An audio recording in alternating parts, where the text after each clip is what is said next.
Hey guys, welcome back to Must See Films. My name's Darren, and let's talk about Phantom Thread.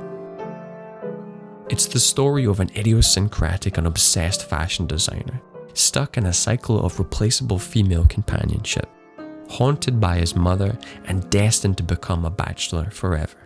As someone who's always trying to understand why films work, I was fascinated by how this film centers around the internal conflict of a character, showing his resistance to change, but ultimately his deep need to defeat the curse that overshadows his life. So let's dive into this Paul Thomas Anderson masterpiece and discover why finding love requires letting go. This is how I like to think about the film.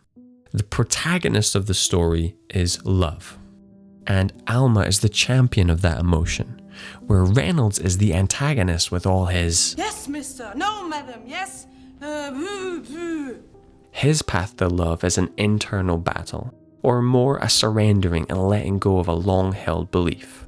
Let's jump here to the middle of the film and take a look at the moment this belief starts to crumble. It's the first time we see Reynolds has been poisoned, and it's the first time that we see this. This is the only time in the film that PTA uses a subjective reality, and in doing so draws a lot of attention to this moment. It's like the exclamation mark of the importance of this major turning point. It's the transition of Reynolds' mindset that is shown during this sequence. As the presence of the mother lingers, it leads us to the moment where briefly the two women share the frame together, only to be replaced by Alma. Her disappearance symbolizes the letting go of his tortured past and the opening to new love. This shot is like an external manifestation of what's happening internally for him and visually marks the change that he's going through. Couple this with moments before where he collapses, another hugely symbolic moment. The dress represents his work, his mother, his obsession, and that need for control which he has developed through his craft but has spilled over into all of his relationships. It symbolizes the curse, and it's Reynolds that destroys the dress. The first step in lifting the curse comes from him.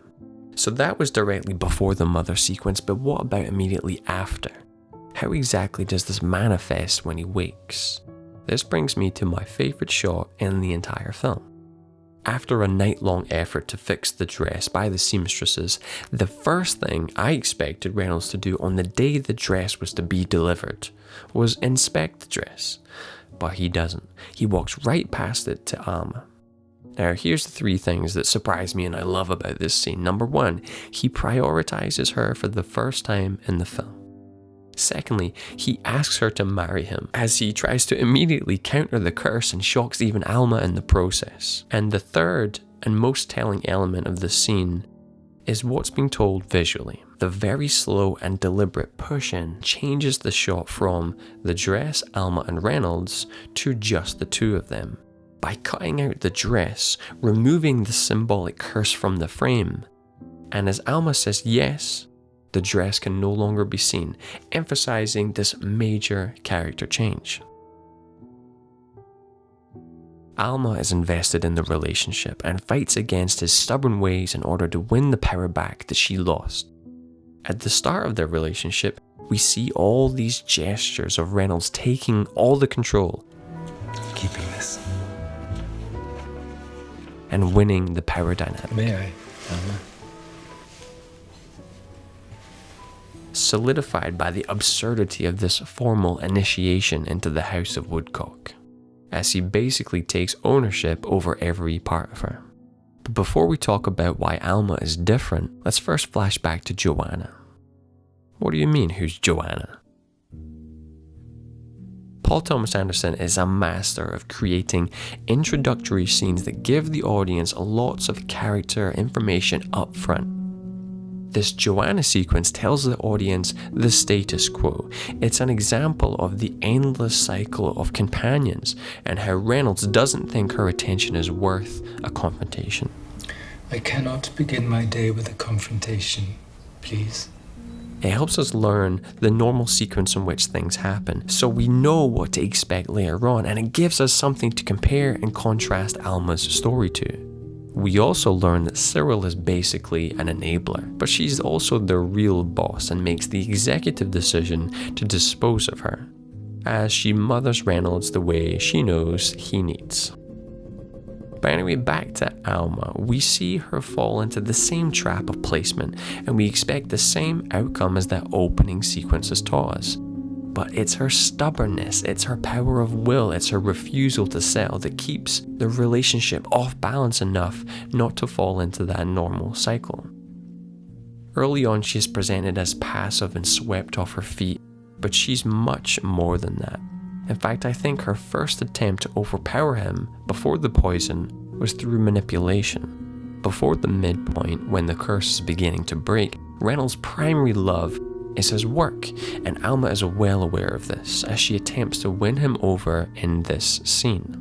By helping him retrieve his dress because of this obvious disrespect, she shows us how much she cares and that she is in his corner. But she can no longer behave like this and be dressed by the House of Woodcock.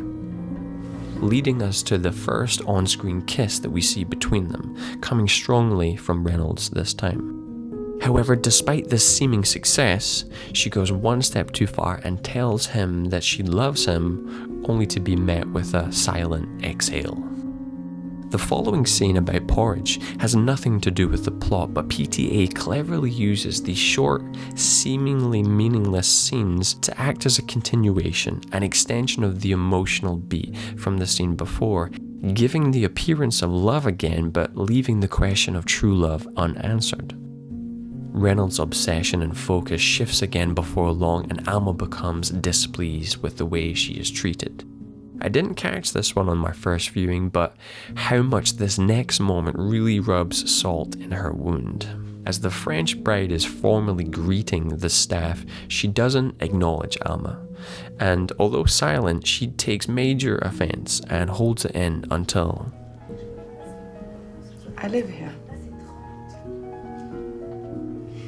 She sees herself as Reynolds' muse, as his equal, but is treated like the help.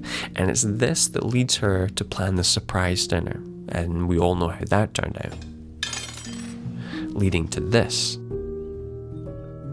And she's well aware of his mindset. Just listen to this line from the trailer that was removed from the final film. May I warn you of something? My brother can feel cursed, that love is doomed for him. You're not cursed, you're loved by me.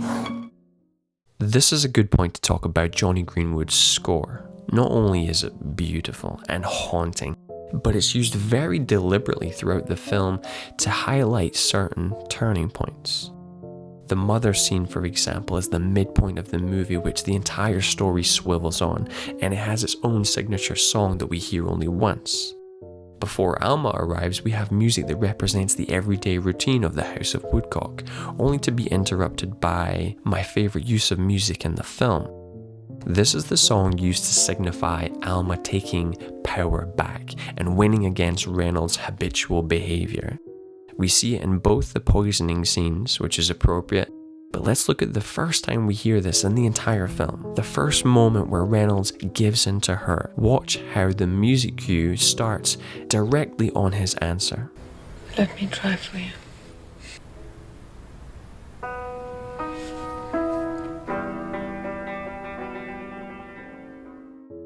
So in Act 1, Reynolds has the power and is introduced to Alma. In Act 2, Alma brings him down and tries to take the power back. But in Act 3, where Reynolds reverts back to his usual behaviour and clings to his past conditioning, they wrestle for that position of power. He goes as far as to ask Cyril for help. He still views her as this mother figure in some ways, and his often used and perceived solution doesn't work. This is because, number 1, Cyril is the boss. Number 2, she has grown to like Alma, probably because of her strength of character that matches her own. And number 3, I have a suspicion that just like Reynolds, she holds a sacred view of marriage from growing up in the Woodcock household and won't help him break it that easily. And just notice that Reynolds doesn't mess with Cyril. I mean, how could you? I'll go right through you and it'll be you who ends up on the floor. Understood? She is like the Amy Adams character in The Master. She is the powerful one in the background pulling all the strings. We see her assertiveness as she looks straight into the camera, which is a technique PTA used as his own cinematographer in this film, taken straight from the late Jonathan Demme, who this film is in fact dedicated to. But Cyril's role starts to become questioned when Alma takes ownership over the house by locking her out and beginning to be seen as an equal by the doctor in this hilarious moment. Of course, Doctor. Good night, Mrs. Woodcock. Good night, Doctor. So how do we get from Reynolds still in need for control to this? It started with his initial relationship with his mother, teaching him his craft and developing a need to control every aspect of his life, spilling over into an obsessive use of women and their relationships. He was tortured by a constant burden for control. His longing for a mother figure is personified in Cyril, but is ultimately fulfilled by Alma that breaks the curse because she is able to go toe-to-toe with him and forces him to slow down. Notice that he no longer wears his jacket, in which his mother's hair is sewn into the breast pocket, perhaps a visual ending point to emphasize that he no longer needs to cling to her and his self-created curse. Neither of them ultimately win the power struggle in the end, and it's why the final shot of the film is a triumph of their relationship, of balance, as she joyfully acts as his muse and they work as equals together. Reynolds is finally able to let go of his past and his need for control.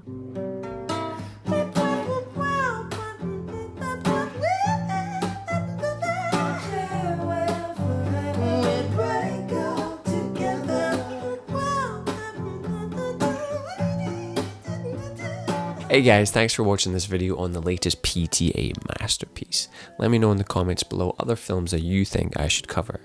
If you love talking about great movies and digging into why they work, then make sure to subscribe. You can also support this channel on Patreon.